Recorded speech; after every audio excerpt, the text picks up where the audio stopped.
સુરતના કાપોદ્રા વિસ્તારમાં યુવતીઓની છેડતી કરનાર રોમિયોની ધોલાઈ કરી હતી। યુવતીઓને જાહેરમાં રોમિયોએ ધોલાઈ કરી પોલીસને સોંપ્યો હતો।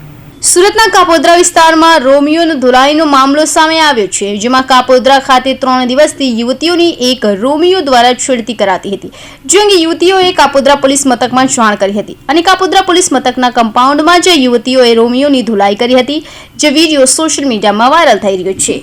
અમે શનિવારે ઓફિસે આવતા હતા ત્યારે એ વ્યક્તિ, એને તો ભાઈ બી નહીં કહેવાય કારણ કે એને ભાઈ જેવી મર્યાદા રાખી જ નથી, તો એની માટે એ જે વ્યક્તિ હતો એ અમે આવતા હતા ત્યારે અમને ઊંધા બહુ ખરાબ રીતે ખરાબ વાણી વાપરીને ગયો છે, ખરાબ શબ્દ બોલીને ગયો છે, જે અમારે અહીંયા બોલાય એવું નથી કારણ કે એના જેવા નાલાયક અમે નથી, એવી રીતના બોલી ગયો છે। તો તે દિવસે બે થી 3 વાર યુટર્ન મારીને બોલી ગયો છે।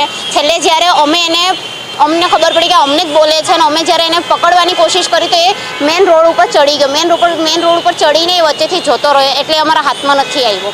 તો અમે તે દિવસે મેં એનો ફેસ બરાબર યાદ રાખેલો હતો કે જે દિવસે મને ભટકાય, જે દિવસે હું એને જોઉં તે દિવસે હું એને પકડીશ। તો આજે જ સવારે અમે ઓફિસ આવતા હતા, સવા 9ની વાત છે, સવારમાં ઓફિસ આવતા હતા ત્યારે એ વ્યક્તિ મેં એને જોયા તો મેં મારી ફ્રેન્ડને કીધું કે આ એ જ વ્યક્તિ છે ને, તો અમે એને જઈને શાંતિથી પહેલાં પૂછેલું કે ભાઈ તમે તે દિવસે હું અમને બોલીને ગયેલા, તો એ અમને અમારી પર ચડી બેઠો કે હું નહોતો ને આમ ને તેમ દુનિયાભરનું ને પબ્લિક ભેગી થઈ ગઈ।